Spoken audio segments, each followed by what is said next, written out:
بسم اللہ الرحمن الرحیم۔ السلام علیکم ورحمۃ اللہ وبرکاتہ۔ دن بھر کی اہم خبروں کو لے کر میں سید احمدیات ندوی۔ آج کے خبرنامے میں دیکھیے، فلسطین کے ساتھ سیز فائر کے بعد اسرائیلی خفیہ تنظیم موساد کا سربراہ ہوا تبدیل۔ برطانوی وزیر اعظم نے اسلام مخالف بیان پر معافی مانگ لی۔ کیا کل سے ہندوستان میں بند ہو سکتے ہیں سوشلستان؟ ہندوستان میں یوگی راج، ننگا راج دفنایا گیا، کیا عوام معاف کر سکتی ہے؟ بی جے پی رہنماؤں کے جھوٹ کو اجاگر کرنے پر ٹویٹر پر کارروائی، اور ملی یہ ایک ویکیپیڈیا کے 40 لاکھ مضامین لکھنے والے شخص سے۔ اس کے ساتھ ہی دیکھیے مزید عالمی خبر۔ کورونا پر قابو پانے کے لیے اتر کینیڈا میں نافذ مکمل لاک ڈاؤن کے بعد آج منگل کو ہدایت کے مطابق صبح 6 سے 10 بجے تک ضروری اشیاء کی دکانیں کھلی رہی۔ عوام نے احتیاطی تدابیر کے ساتھ بازار کا رخ کیا اور اپنی ضرورت کی اشیاء خریدی۔ محکمے کی طرف سے کل رات سے ہی اس کے لیے تیاری کی گئی تھی، اور جہاں عوام کی بھیڑ زیادہ ہونے کا خطرہ تھا اس راستے پر بریگیڈ لگائے گئے تھے، لیکن اس کے باوجود عوام کی ایک بڑی تعداد ضروری اشیاء کی خریداری کرتی نظر آئی۔ وہیں بازار میں جمع بھیڑ دیکھتے ہوئے بعضوں نے یہ خیال بھی ظاہر کیا کہ اگر ہر دن ضروری اشیاء کی دکانیں 6 تا 10 کھلی رہتی تو عوام کے لیے بھی اس سے فائدہ ہوتا اور انتظامیہ کو بھی انتظامات میں اور سہولت ہوتی۔ بتا دیں کہ ڈی سی کی طرف سے سخت احکامات ضلع میں بڑھتے کورونا کے مثبت معاملات کو دیکھتے ہوئے نافذ کی گئی ہیں۔ ناظرین، بڑھتے ہیں دوسری خبر کی طرف۔ سوشل میڈیا سے لے کر قومی اور بین الاقوامی میڈیا میں ہندوستان کی ایسی کئی خبریں، تصویریں اور ویڈیو سامنے آ رہی ہیں جس میں یہ دکھایا گیا ہے کہ کس طرح کورونا مہاماری کے بیچ آخری رسومات کا خرچ بڑھنے کی وجہ سے لوگوں کو مجبور ہو کر لاشوں کو گنگا کنارے ریت میں ہی دفن کرنی پڑ رہی ہیں۔ الہ آباد کے ان 2 بڑے گھاٹوں کے اس طرح کی کئی دل دہلانے والی فوٹو اور ویڈیو وائرل ہوئی تھی، جس میں واضح طور پر دیکھا جا سکتا ہے کہ جہاں تک نظر جاتی ہے وہاں لاش ہی لاش دکھائی پڑتی ہے۔ اہل خانہ نے پہچان کے لیے لاش پر لال پیلی چیزیں اور اس کے چاروں طرف لکڑی لگا دی ہے۔ اس معاملے کو لے کر سرکار کو نشانہ بنایا جا رہا ہے، ان سے جواب مانگا گیا ہے کہ آخر کیوں لوگوں کو ایسا کرنا پڑا۔ ان تصویروں کی بنیاد پر یہ بھی الزام لگایا ہے کہ سرکار کورونا اموات کے صحیح اعداد و شمار نہیں بتا رہی ہے، جبکہ شمشان اور قبرستان لاشوں سے بھرے پڑے ہیں۔ آپ کو بتا دیں کہ اتر پردیش اور بہار میں پچھلے دنوں ایسی خبریں آئی تھی جس میں پتہ چلا تھا کہ کورونا کی دوسری لہر کے بیچ آخری رسومات کا خرچ بڑھ جانے سے لوگوں کو لاشیں گنگا کنارے دفن کرنی پڑ رہی ہیں۔ ایسی تصویریں اور خبریں سامنے آنے کے بعد قومی اور بین الاقوامی سطح پر مرکز کی مودی اور صوبے کی یوگی آدتیہ ناتھ سرکار کو شرمندگی اٹھانی پڑی تھی۔ اس کے بعد اتر پردیش کی یوگی سرکار نے کیمرے سے بچنے کے لیے الہ آباد ضلع کے پھاپو، مئو اور دوسرے گھاٹ پر گنگا کنارے ریت میں لاش دفن کر کے اس کے اوپر رکھی گئی لال پیلی چیزیں ہٹوا دی تھی۔ ہندوستان کی رپورٹ کے مطابق افسروں کی موجودگی میں صفائی اہلکاروں سے پورے گھاٹ سے چیزیں ہٹوائی گئیں۔ اس کے علاوہ لاش دفن کرنے کے بعد پہچان کے لیے کنارے لگائی گئی لکڑی کو بھی ہٹا دیا گیا۔ رپورٹ کے مطابق کچھ افسروں نے پورے فورس کے ساتھ اس علاقے کا دورہ کیا، جس کے بعد یہ قدم اٹھایا گیا۔ مانا جا رہا ہے کہ انتظامیہ نے ایسا اس لیے کیا تاکہ دفن کی گئی لاشوں کی میڈیا پہچان نہ کر سکے۔ نتیجتاً یہ بحث کا موضوع نہیں بن پائے گا۔ آپ کو بتا دیں کہ کورونا سے بھی ان کی اموات ہو سکتی ہیں، اور جو لاک ڈاؤن نافذ ہوا ہے اور اس کی وجہ سے لوگوں کی نوکریاں چلی گئی ہیں، اس کی وجہ سے بھی ان کو آخری رسومات کے خرچ برداشت کرنے کی طاقت نہیں۔ بڑھتے ہیں تیسری خبر کی طرف۔ ہیڈ اسپیچ اور مسلم مخالف خبریں نشر کرنے کو لے کر آئے دن تنازع میں رہنے والے، بلکہ شروعات سے ہی بھڑکاؤ بھاشن میں مشہور سدرشن نیوز چینل کے خلاف گزشتہ 18 مئی کو ایک FIR درج کی گئی۔ نیوز لانڈری کی ایک رپورٹ کے مطابق سدرشن نیوز چینل پر الزام ہے کہ اس نے گزشتہ 15 مئی کو نشر ہونے والے اپنے پروگرام ٹائم شو بنداس بول میں ترمیم شدہ گرافک کا استعمال کیا اور فرضی نیوز دکھایا تھا۔ بنداس بول پروگرام اس چینل کے editor in chief Suresh Chauhan کے خود پیش کرتے ہیں۔ سدرشن نیوز چینل نے فلسطین پر اسرائیل کے حملے کی حمایت کرتے ہوئے ایک پروگرام میں سعودی عرب کے شہر مدینہ میں واقع مسجد نبوی پر میزائل داغتے ہوئے دکھایا تھا۔ ایسا کرنے کے لیے نیوز چینل نے اسے ترمیم شدہ گرافکس کا سہارا لیا تھا۔ چینل کے editor in chief Suresh Chauhan کے نیوز شو میں کہا تھا کہ اسرائیل کی حمایت کریں کیونکہ وہ اپنے دشمن اور جہادیوں کا صحیح ڈھنگ سے قتل کر رہا ہے۔ اس سلسلے میں رضا اکیڈمک کے ایک وفد نے ممبئی کے ایڈیشنل پولیس کمشنر سنیل سے ملاقات کر کے چینل کے خلاف کارروائی کرنے کی مانگ کی تھی اور ساتھ ہی پائی دھونی پولیس چوکی میں شکایت بھی درج کرائی تھی۔ اس کے علاوہ انڈین سول لبریٹن ICLU نے بھی اس شو پر اعتراض ظاہر کیا اور مرکزی وزیر اطلاعات و نشریات پرکاش جاوڈیکر کو بھی خط لکھ کر کہا کہ پروگرام بھڑکاؤ، قابل اعتراض اور پرتشدد ہے۔ ICL نے بھی یہ کہا کہ مدینے کی مسجد پر حملہ کرتے دکھانا سعودی عرب کے ساتھ ہندوستان کے تعلقات خراب کر دے گا۔ جو نیوز چینل بھڑکاؤ اور اسی پر ہی بنا ہو وہ اگر یہ خبریں نشر نہیں کرے گا تو اور کیا خبریں نشر کر سکتا ہے۔ بڑھتے ہیں 5ویں خبر کی طرف۔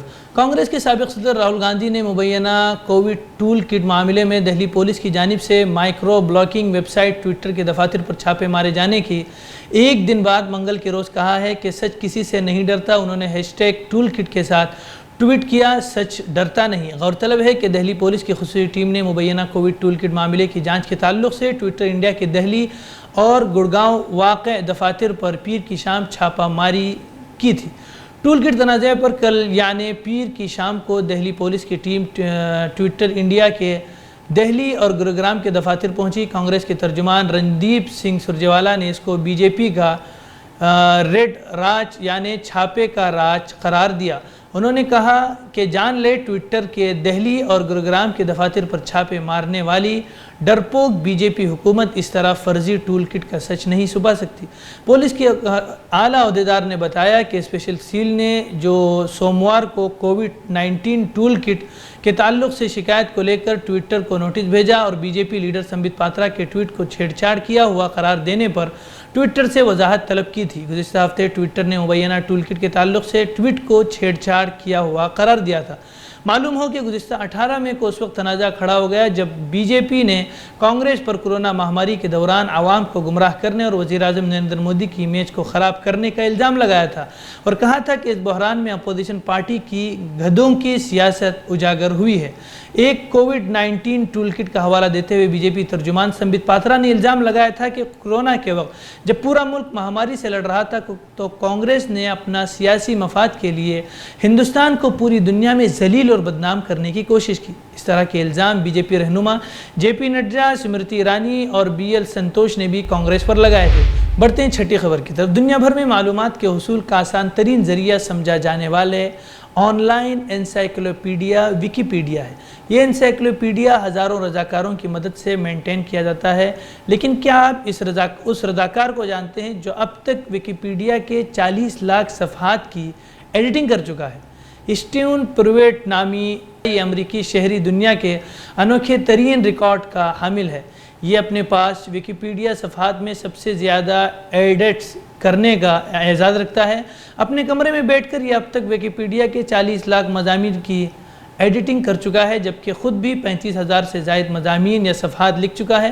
امریکی ریاست ورجینیا کے ایک چھوٹے سے قصبے میں رہنے والا اسٹیون ایک معمولی سی ملازمت کرتا ہے اور عام سی زندگی گزار رہا ہے، لیکن اس کا مشن بہت بڑا ہے۔ بتا دیں کہ ویکیپیڈیا کا آغاز سن 2001 میں ہوا تھا اور اگلے 4 برسوں تک دنیا کی اکثریت اس سے ناواقف تھی۔ اسٹیون کے مطابق اس بات سے بہت اسے خوشی ملتی ہے کہ اپنے گھر بیٹھے بیٹھے دنیا بھر کو معلومات فراہم کر سکتا ہے، اور یہی احساس گزشتہ 16 سال سے اسے مصروف عمل رکھے ہوئے ہے۔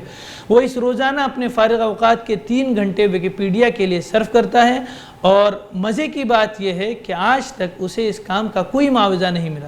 اسٹیون کی ویکیپیڈیا پر ایک سطر لکھنے سے پہلے مختلف ذرائع سے اس کے فیکٹ چیکنگ کرتا ہے اور اس کے لیے بے حد مطالعہ کرتا ہے، اور صرف کسی ایک ذریعے پر انحصار نہیں کرتا بلکہ مضمون یا ایڈٹ کرنے سے پہلے کئی کتابوں، اخبارات اور انٹرنیٹ پر مختلف سائٹس کے ذریعے اس کی تصدیق کرتا ہے۔ بڑھتے ہیں 7ویں خبر کی طرف۔ صہیونی ریاست کی خفیہ ایجنسی موساد کے نئے سربراہ 56 سالہ ڈیوڈ برنیا کا انتخاب وزیر اعظم نتن یاہو نے کیا۔ اسرائیلی وزیر اعظم نے ڈیوڈ برنیا کو نیا چیف بنانے سے قبل سابق سربراہ موساد اور اٹارنی جنرل سے صلاح مشورے کیے۔ اسرائیلی خفیہ ایجنسی کے سابق سربراہ یوسی کوہن آئندہ ہفتے بطور سربراہ موساد ریٹائرڈ ہو رہے ہیں، جس کے بعد 1 جون کو ڈیوڈ برنیا نئے موساد چیف کی حیثیت سے ذمہ داریاں سنبھالیں گے۔ اسرائیلی ذرائع ابلاغ کا کہنا ہے کہ ڈیوڈ برنیا اس سے قبل موساد میں بطور ڈپٹی ڈائریکٹر اپنے پیشہ ورانہ فرائض کی انجام دہی میں مصروف تھے۔ خیال رہے کہ کچھ روز قبل ہی فلسطینی مزاحمتی تنظیم حماس اور صہیونی ریاست اسرائیل کے مابین حماس کی طے کردہ شرائط پر جنگ بندی ہوئی، جس کے مطابق اقوام متحدہ اور امریکہ سمیت کئی ممالک کو مقبوضہ غزے کی تعمیر نو کے لیے امداد دینا ہوگی۔ نے اسلام، برقع اور حجاب سے متعلق اپنے بیان پر پارٹی کی انکوائری کمیٹی کے سامنے باضابطہ طور پر معافی مانگ لی۔ خبروں کے مطابق برطانیہ میں حکمراں جماعت کی پارٹی کی اسلام و فوبیا، اقلیتوں اور نسلی امتیاز سے متعلق انکوائری رپورٹ جاری کی گئی۔ اس رپورٹ کے لیے وزیر اعظم بورس جانسن کا بھی انٹرویو لیا گیا۔ بورس جانسن نے اپنی پارٹی کی انکوائری کمیٹی کے سامنے پیش ہو کر اپنے کالم میں برقع پہنے اور مسلم خواتین کو ڈاکو اور لیٹر باکس کہنے سے متعلق سوال کے جواب میں باضابطہ طور پر معافی مانگتے ہوئے کہا کہ مسلم خواتین کو وہ لباس پہننے کا پورا حق حاصل ہے جسے وہ پسند کرتی ہیں، اور مجھے اس بات کا علم بھی ہے، لیکن صحافت میں زبان زیادہ آزاد اور سرسنی خیز ہوتی ہے، اس لیے یہ الفاظ استعمال ہو گئے۔ بورس جانسن کا انکوائری کمیشن میں مزید کہنا تھا، تو کیا اس کا مطلب یہ ہے کہ میں آئندہ بھی ایسی زبان استعمال کروں گا؟ تو یہ بات درست نہیں ہے۔ میں اب اس عہدے پر ہوں جہاں مجھے تمام طبقات کی نمائندگی اور ان کا تحفظ کرنا ہے۔ اسرائیل کے ایک سیکورٹی عہدیدار نے کہا کہ ان کا ملک حماس کے القسام بریگیڈ کے سربراہ کو ختم کرنے کا کوئی موقع ہاتھ سے جانے نہیں دے گا۔ یہ اطلاع عرب میڈیا نے ذرائع کے حوالے سے دی ہے۔ رپورٹ میں کہا گیا ہے کہ اسرائیل کے ایک سیکورٹی عہدیدار کے مطابق ان کا ملک حماس کے عسکری ونگ القسام بریگیڈز کے کمانڈر ان چیف محمد الزیف کو ہلاک کرنے کا کوئی موقع ہاتھ سے نہیں گنوائے گا۔